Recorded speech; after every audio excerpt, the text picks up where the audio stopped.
Wisdom will build a house. Wisdom will fill it with wealth and riches.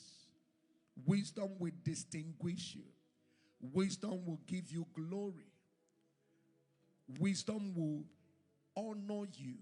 Wisdom will give you victory over all the antics of the enemy. You require it. If God recommends it, you need it. One of the things that made Adam to walk in dominion when he was made was that he was full of the wisdom of God. It says Solomon was the richest because he was the wisest. So you need wisdom. He said, in everything you pursue, make sure you get it. So in this period, we're going to go on the wisdom series. And I pray that God will grant you understanding. The book of Proverbs, chapter 1, from verse 1. Book of Proverbs. He said, the Proverbs of Solomon, the son of David, king of Israel. Next verse. He said, the purpose of this proverb is to know wisdom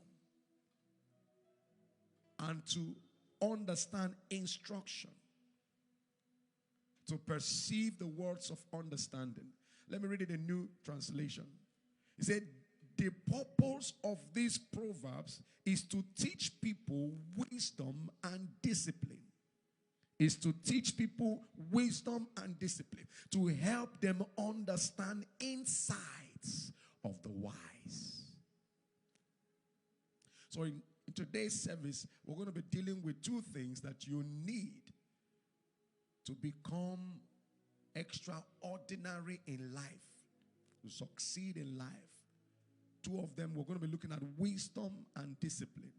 In this first service, I will talk about wisdom. In the second service, I'm going to talk about discipline. These two things, if you can get it, if you can understand it, embrace it, apply it to your life, the sky will be your starting point in life. You will so fly. So there are two important things or keys you need to excel and succeed in life. I already talked about it. They are wisdom and discipline. With these two, you can become anything. With these two, any door can be unlocked. Any door can be unlocked. With these two, you can achieve anything in life. With these two, Satan stands no chance of defeating you in life. So you can call these two keys master keys. Every other thing revolves around these two. That you fail or you succeed in life will depend on how you relate with these two. Wisdom, discipline. Wisdom comprises of two things. But I hope you're writing and you're listening. Wisdom comprises of two things, or you can say there are two parts that makes wisdom. Number one is knowledge. Number one is knowledge.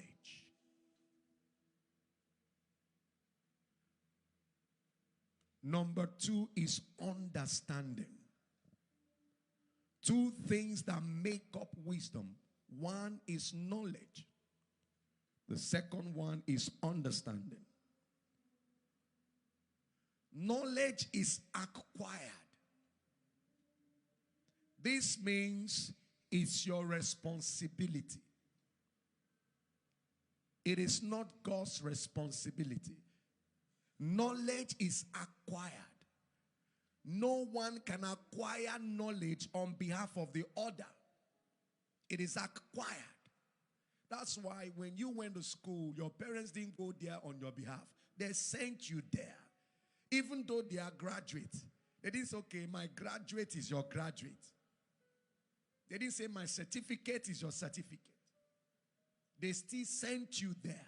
Because knowledge must be experienced by everybody for themselves. It will be acquired. So it is your responsibility, not God's responsibility. I really want you to take note of that. It is your responsibility to acquire knowledge. It's not God's responsibility. Are we recording this stuff?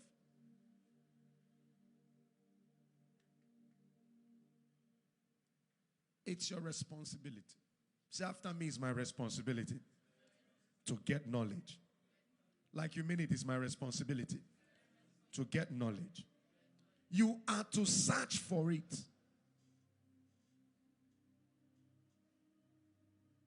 You are to search for it.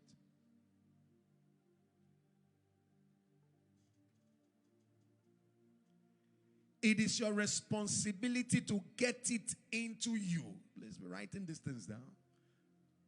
So, number one, you know it's your responsibility to acquire knowledge. You say you want to do masters. It's you that will go and do it. You are to search for it. Because you can't just see it anywhere. Anything of value can't just be seen anywhere. You are to search for it. Number three, you are to get it inside of you. Get it inside of you. When you went to school, you bought textbooks. You read the textbooks. You get it inside of you. It's your responsibility. I want to know how to make cloth. You go and search for where they are making cloth and get that knowledge inside of you. I want to learn how to make shoe. You go and search and get that knowledge.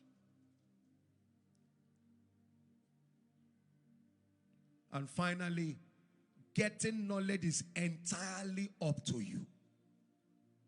Getting knowledge is entirely up to you.